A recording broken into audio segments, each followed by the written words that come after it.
نحمدہ ونصلی علی رسولہ الکریم اما بعد فاعوذ باللہ من الشیطان الرجیم بسم اللہ الرحمن الرحیم رب یسر ولا تعسر وتمم بالخیر رب اشرح لی صدری ویسر لی امری واحلل عقدۃ من لسانی یفقہوا قولی۔ السلام علیکم ورحمۃ اللہ وبرکاتہ۔ صراط مستقیم میں آپ سب کو خوش آمدید۔ پچھلے سبق میں ہم لوگوں نے بنی اسرائیل پر ہونے والے اللہ تعالیٰ کے کچھ انعامات کا مطالعہ فرمایا تھا اور کس طرح سے انہوں نے ان انعامات پر شکر گزار ہونے کی بجائے اللہ تعالیٰ کا احسان ماننے کی بجائے سرکشی کو جاری رکھا۔ آج کی آیات ہماری آیت نمبر 61 سے لے کر آیت نمبر 65 تک ہیں، جن میں مزید ہم ان کی سرکشیوں کے بارے میں مطالعہ کریں گے۔ تو شروع کرتے ہیں آیت نمبر 61 سے۔ بسم اللہ الرحمن الرحیم۔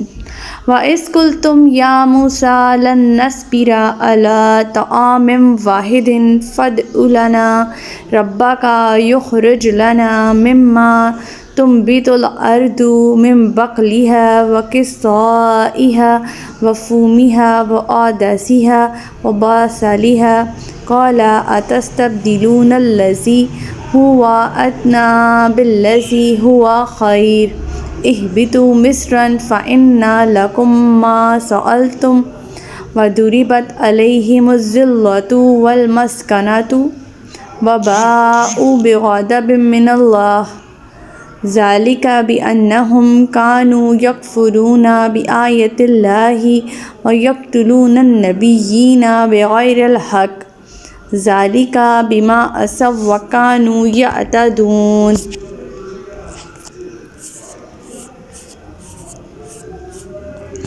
جب تم نے موسیٰ علیہ السلام سے کہا تھا، موسیٰ ہم ایک ہی کھانے پر ہرگز صبر نہیں کر سکتے، لہٰذا ہمارے لیے اپنے رب سے ان چیزوں کے لیے دعا کرو جو زمین سے پیدا ہوتی ہیں، جیسے ساگ، ترکاری، گیہوں، مسور اور پیاز وغیرہ۔ موسیٰ علیہ السلام نے انہیں کہا، کیا تم بہتر چیز کے بدلے گھٹیا چیز تبدیل کرنا چاہتے ہو؟ کسی شہر کی طرف نکل چلو، جو تم چاہتے ہو وہاں تمہیں مل جائے گا۔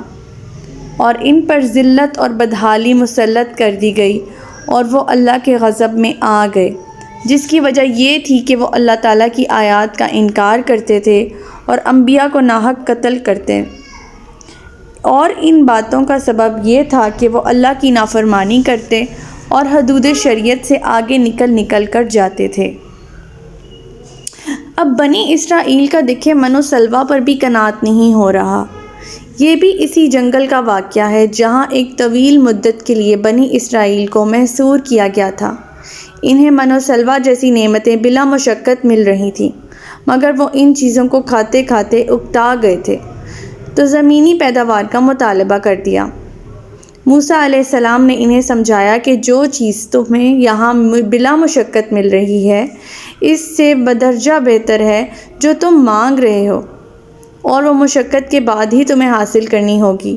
لیکن جب ان لوگوں نے اپنے مطالبے پر اصرار کیا تو موسیٰ علیہ السلام نے بالآخر ان کا مطالبہ تسلیم کرتے ہوئے کہا، اگر یہی چاہتے ہو تو فلاں شہر میں نکل جاؤ، وہاں تمہیں یہ چیزیں میسر آ جائیں گی۔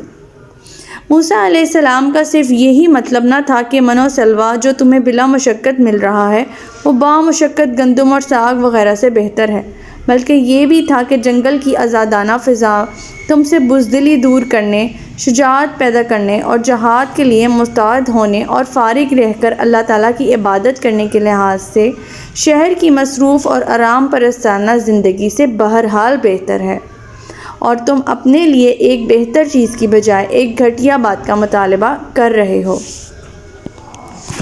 اب ذلت اور بدحالی کے علاوہ اللہ کا غضب ان پر یہ ہوا کہ ان کی ٹریننگ اور تربیت کی مدت کو پھیلا کر 40 سال تک بڑھا دیا گیا، ورنہ اگر اللہ اور اس کے پیغمبر موسیٰ علیہ السلام کی مرضی پر چلتے تو ممکن تھا کہ 40 سال گزرنے سے پہلے ہی شام کا ملک فتح کرنے کے قابل ہو جاتے، مگر ان لوگوں کی تو جیسے عادت ہی بن گئی تھی، جو بات اپنی مرضی کے خلاف دیکھتے تو فوراً نافرمانیوں پر اتر آتے تھے، یہاں تک کہ بعض انبیاء علیہ السلام تک کو قتل کرنے لگے، اور اللہ تعالیٰ کے غضب ذلت اور مسکنت کی دوسری صورت یہ ہے کہ یہودی قوم کئی بار دوسرے قوموں سے پٹ چکی ہے، مالدار ہونے کے باوجود آج بھی سخت افرادی قلت سے دوچار ہے، اور ایک چھوٹے سے خطے میں ان کی حکومت قائم بھی ہوئی ہے، دوسری قوموں کے سہارے پر اپنے وجود کو برقرار رکھے ہوئے ہیں۔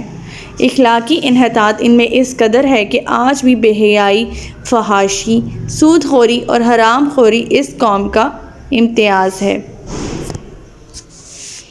آیت نمبر 62۔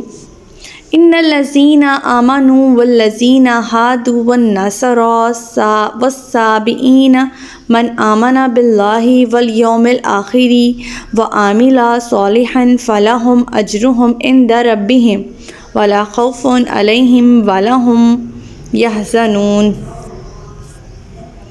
جو لوگ ایمان لائے ہیں اور جو یہودی ہیں یا عیسائی یا صابی یعنی بے دین ہیں، ان میں سے جو بھی فی الحقیقت اللہ پر اور آخرت کے دن پر ایمان لائے اور عمل بھی اچھے کرے، تو ایسے ہی لوگوں کو اپنے رب کے ہاں سے اجر ملے گا، اور ان پر نہ تو کوئی خوف طاری ہوگا اور نہ ہی وہ غمگین ہوں گے۔ یہودی قوم یہ کہتی تھی کہ ہم تو اللہ تعالیٰ کے چہیتے ہیں، ہم اللہ تعالیٰ کے بیٹے ہیں، ہمیں جہنم کی آگ نہیں چھوئے گی اور ہم پہ عذاب نازل نہیں ہوگا۔ ان کے اس خوش فہمیوں کا جواب اللہ تعالیٰ اس آیت میں دیتے ہوئے فرماتے ہیں۔ اللہ تعالیٰ یہود کو یہ بات کہتے ہیں کہ چاہے وہ پیغمبروں کی اولاد ہیں یا نصارہ، جن کو وہ کہتے ہیں کہ حضرت عیسیٰ علیہ السلام اللہ تعالیٰ کے بیٹے ہیں، ان کے عقیدے کے مطابق جنہوں نے امت کے گناہوں کے کفارے میں سولی بھی چڑھ لی ہے، نعوذ باللہ، اللہ تعالیٰ نے ان لوگوں کے اس عقیدے پر ضرب لگاتے ہوئے فرمایا ہے اس آیت میں کہ چاہے کوئی خواہ یہودی ہو، عیسائی ہو یا اپنا دین بدلنے والا ہو یعنی صابی ہو، جو کوئی بھی اللہ پر اور آخرت کے دین پر ایمان لائے گا اور جواب دہی کے ڈر سے صالحہ عمل کرے گا، نیک عمل کرے گا، تو صرف اور صرف اسی کی نجات ہوگی۔ باقی نسبی رشتے اور تعلقات اس دن کبھی بھی کسی کو بھی کام نہ آ سکیں گے۔ اللہم اجرنا من النار۔ آیت نمبر 63۔ وَإِذْ أَخَذْنَا مِيثَاقَكُمْ وَرَفَعْنَا فَوْقَكُمُ الطُّورَ خُذُوا مَا آتَيْنَاكُمْ بِقُوَّةٍ وَاذْكُرُوا مَا فِيهِ لَعَلَّكُمْ تَتَّقُونَ۔ اور اے بنی اسرائیل، اس واقعے کو بھی یاد کرو جب ہم نے تم پر طور پہاڑ کو بلند کر کے تم سے پختہ عہد لیا تھا اور کہا تھا کہ جو کتاب ہم نے تمہیں دی ہے اس پر مضبوطی سے عمل پیرا ہوگے، اور جو احکام اس میں درج ہیں انہیں خوب یاد رکھنا، اس طرح شاید تم پرہیزگار بن جاؤ۔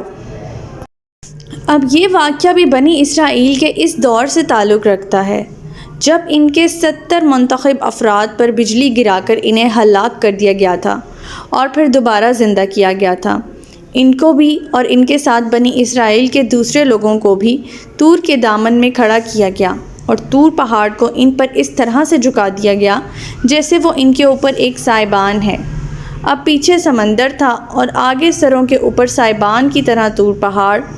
اس وقت ان سے پوچھا گیا، بتاؤ تورات پر عمل کرتے ہو یا نہیں؟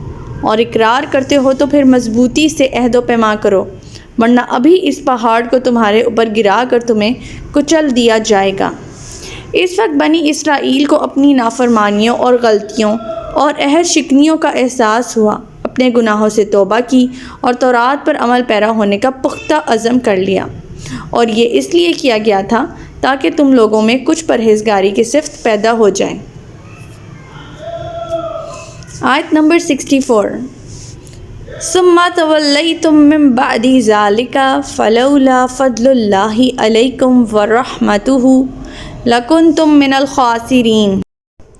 مگر بعد ازاں تم اس عہد سے بھی پھر گئے، اور اگر اللہ کا فضل اور اس کی رحمت تمہارے شامل حال نہ ہوتی تو تم خسارہ اٹھانے والوں میں سے ہو جاتے۔ اتنے پختہ اقرار کے باوجود اے یہود تم نے پھر عہد شکنی کی۔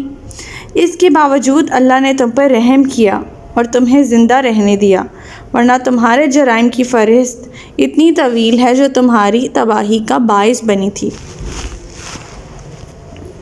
آیت نمبر 65۔ وَلَقَدْ عَلِمْتُمُ الَّذِينَ اعْتَدَوْا مِنْكُمْ فی السبت فقلنا لهم کونوا قردۃ خاسئین۔ اور تم اپنے ان لوگوں کو بھی خوب جانتے ہو جنہوں نے سبت یعنی ہفتے کے دن چھٹی منانے کے قانون کے بارے میں زیادتی کی تھی، لہٰذا ہم نے ان سے کہا کہ بندر بن جاؤ کہ تم پر دھتکار پڑی رہے۔ اب یہ کون سا واقعہ ہے؟ مطالعہ فرماتے ہیں، بنی اسرائیل کو یہ حکم دیا گیا تھا کہ وہ ہفتے کے دن کاروبار نہیں کریں گے بلکہ چھٹی کریں گے اور اس دن آرام اور اللہ کی عبادت کیا کریں گے۔ اور تورات میں یہ بھی وضاحت ہے کہ جو شخص اس مقدس دن کی حرمت توڑے گا وہ واجب القتل ہے۔ لیکن یہود پر اخلاقی انحطاط کا دور آیا تو یہود کھلے بندوں اپنا کاروبار جاری رکھتے اور تجارت وغیرہ کیا کرتے تھے۔ اس سلسلے میں سورہ اعراف میں بھی ایک مخصوص بستی کا ذکر کیا گیا ہے جو سمندر کے کنارے آباد تھی اور ان لوگوں کا پیشہ ماہی گیری تھا۔ لیکن اتفاق کی بات یہ ہے کہ 6 دن تو مچھلیاں پانی میں چھپی رہتیں اور ہفتے کے دن پانی کی سطح پر سینہ تان کر تیرتی پھرتیں۔ اب ان میں ماہی گیروں نے یہ ہیلا سازی کی کہ ساحل کے ساتھ کھائیاں کھود لیں، اس میں پانی آتا تو 7 مچھلیاں بھی آ جاتی اور دوسرے دن یہ لوگ ان مچھلیوں کو پکڑ لیتے۔ ان بستی والوں کے 3 گروہ بن گئے، ایک تو مجرم گروہ تھا، دوسرا گروہ وہ تھا جو اس ہیلا سازی سے منع کرتا تھا، اور تیسرا گروہ وہ تھا جو خود مچھلیاں پکڑتا تو نہیں تھا لیکن پکڑنے والوں کو منع بھی کرتا تھا کہ منع کرنے کا کوئی فائدہ تو ہے نہیں، ان لوگوں نے باز نہیں آنا۔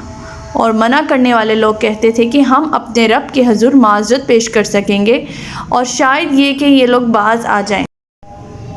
یہ لوگ فی الواقعہ بندر بن گئے تھے، تاہم ان کے دماغ وہی رہے، ان میں فہم و شعور انسانی موجود تھا اور وہ ایک دوسرے کو پہچانتے، ایک دوسرے کو دیکھ کر روتے تھے مگر کلام نہیں کر سکتے تھے۔ پھر 3 دن کے بعد سب مر گئے، اور یہ واقعہ سیدنا داؤد علیہ السلام کے دور میں پیش آیا تھا۔